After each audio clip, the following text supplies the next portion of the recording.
those many centuries and introduce you to King Ahasuerus, Queen Vashti, and members of their royal court.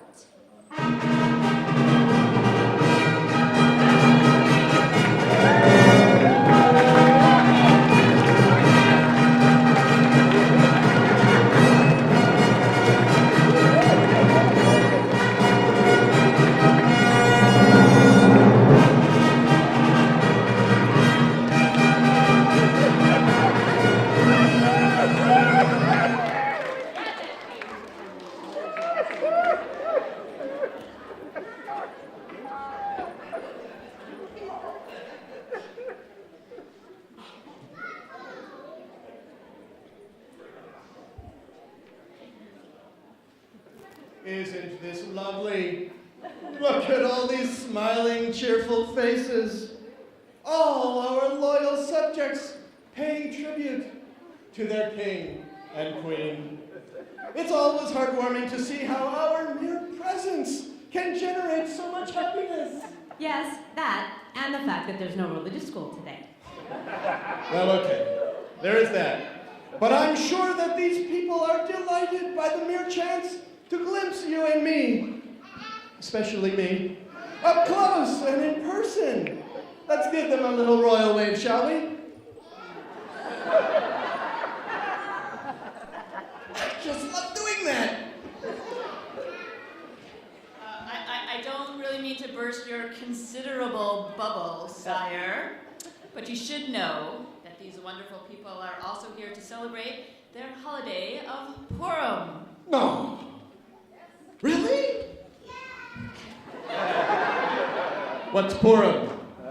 Well, sire, I believe that Purim is a Jewish holiday that celebrates the victory of their ancestors over a dangerous threat to their very existence. You mean all these people are Hebrews? Yes, sire. Isn't it wonderful? Well, I guess so. Not to worry, my little Knadel, because you, King Ahasuerus, are a major part of the Purim story. I am? Absolutely. Then I guess it's okay. Just then, the royal trumpeters sounded to announce the arrival of the king's trusted but twisted prime minister, the evil, the nasty, the downright no-get-nick, Haman!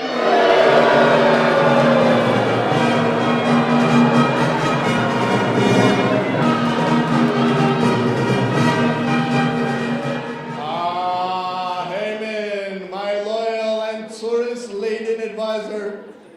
You look distraught. What's got your knickers in a knot? Well, I'm afraid that my knickers and I have disturbing news for you, my lord. Oh, no.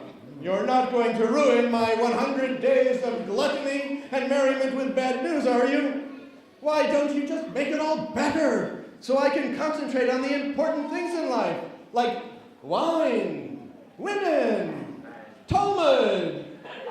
But my king, he looks so verklempt. Shouldn't we learn what's troubling him? I suppose you're right. Okay, Haman, tell me what's on your mind, but do so quickly, for the entertainment is about to begin. Of course, my lord. You see, I have traveled the land far and near, and everywhere I go, the people have shown great respect to the crown by bowing in my presence. And this is a problem? No, of course not, my kingliness. But among you people, there is one who goes by the name of Mordecai, who refuses to bow down to me and by extension to you and your crown. But I'm wearing my crown. Well, of course I didn't mean that literally, I meant that figuratively. So he didn't really not bow down to my crown, which has remained steadfastly on our head, but rather he figuratively failed to bow down. No, he really failed to bow down, he just failed to bow down to me. I see. So metaphorically speaking, his failure to exhibit genuflection in your physical presence might reflect, by extension, a disrespectful demeanor toward my metaphysical royal standing here in the palace. Is that what you're saying? I have no idea, my lord. Okay, well then, just deal with this man and be done with it. Please, bear with me, my lord. You have a bear with you? I don't see any bear. Is there a problem at the Royal Zoo? No, your literalness. What I meant to say is I have more to say. Well, hurry up and say it, man. This spiel can't go on all day. I'm trying, my lord. Yes, you are trying. Get on with it. Yes, my lord. Well, you see, Mordecai's people are scattered among all the provinces of your realm, and their laws are different from those of others. And I fear that if Mordecai fails to observe the king's laws, then so too might his people. And as your king, it would be unbefitting for you to tolerate such impertinence. I see. Is that it? Yes, my lord. Well, you are my prime minister. Take care of it as you see fit. In the meantime, I must depart and plan for the day's festivities. Thank you, O easily deceived one. That's exactly what I'll do.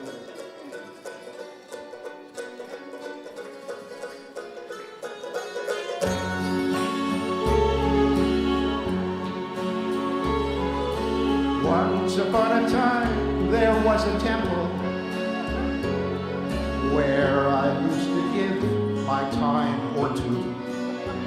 Yes, I sat through 500 million hours of meetings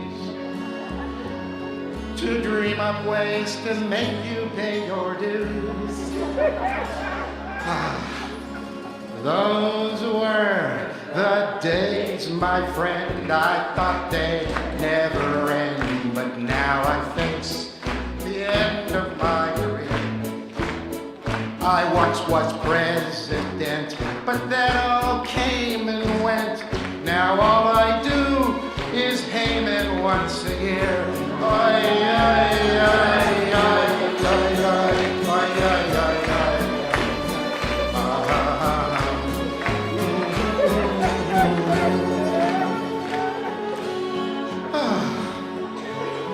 Well, through the doors I hear the children's laughter, the sound of grogners drowning out my name.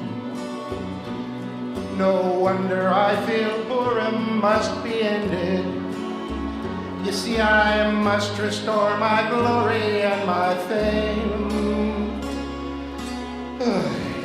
Those were the days, my friend, I thought they'd never end. My name was known, respected far and near. But oh, since then, you see, look what's become of me. Now all I do is Haman once a year. Oi, oi, oi, oi, oi, oi, oi, oi, oi,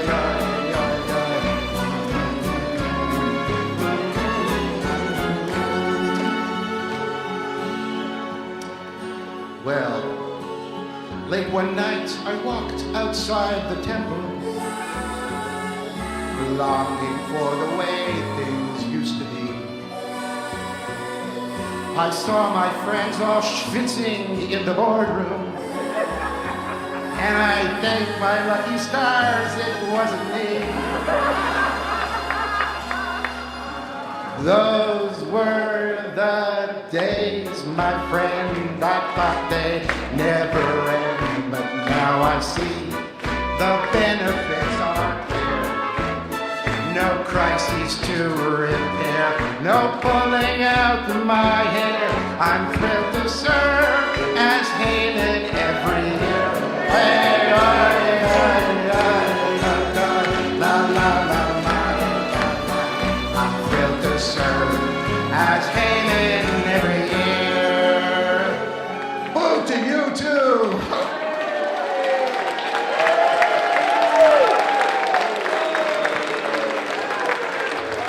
And so, evil Haman hatched his plot to steal the books of Esther from each Jewish house of worship and each Jewish school. There would be no Purim celebrations anywhere in Shushan, and should the Jews complain about this injustice, he would use it as an excuse to remove the Jews from all the lands of the kingdom. It was time for Mordecai and his mission Improbable team to jump into action and to stop Haman and save the Jews of Shushan.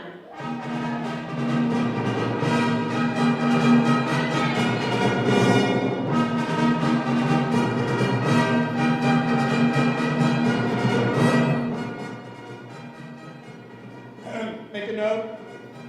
Ixnay on the trumpeters. They're giving me a royal headache. Now, where were we? I believe we were about to start today's entertainment for you and your guests. Ah, yes, that's right. So, what's on tap for us this morning? Jugglers? Fire-eating acrobats? Torah study? Well, let me see here. Oh, yeah, it looks as if we've arranged today, live and on stage, the best new show in a comedy or dramatic series. Oh, really? Yes, we're going to host the 142nd version of the 2011-2012 National Republican Primary Debate.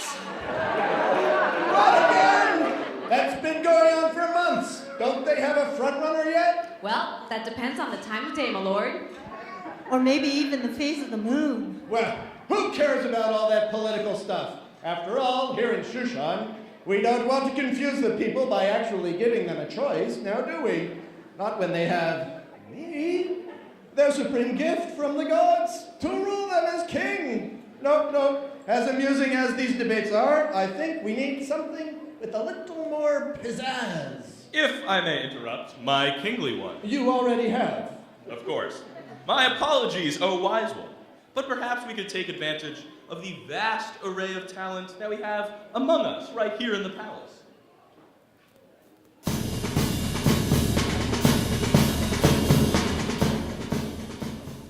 Why, that's true, my lordliness. We have the temple band. And Solaviv and the Shir Hadash choirs. Actually, I was thinking more of dancers. Dancers! I love dancers! But who among us is skilled in the art of dance? Well, I understand our own Queen Vashti is an accomplished dancer. What? How did you know that? I haven't friended you on Facebook. Now, Vashti, don't be so shy. I want to hear more about your hidden talent. And that talent need not remain hidden. Jolly good idea, son. The queen shall dance for everyone wearing only her crown. Say what? I think you have a bright future in my administration. Deborah, where did we find this fine young fellow? He was the president of the Student Hillel Board at UCSB. Ah, that explains it. Hold on a minute. Don't I get a say in this matter? I don't see why. I am the king, and as king, I simply wish to share what I have with all my royal subjects. You want to share something with your royal subjects? Then you dance for them. You can count me out. Count you out? You can't just count yourself out. I am King Ahasuerus, ruler of 127 provinces, divine power over all of Shushan. I'll put a sock in it. What did you say? She said, put a sock in it. Well, how dare you speak to your king that way? From this moment forward, I decree that you are no longer queen of Shushan. Gather together your staff and your belongings and be gone from our palace. Hum!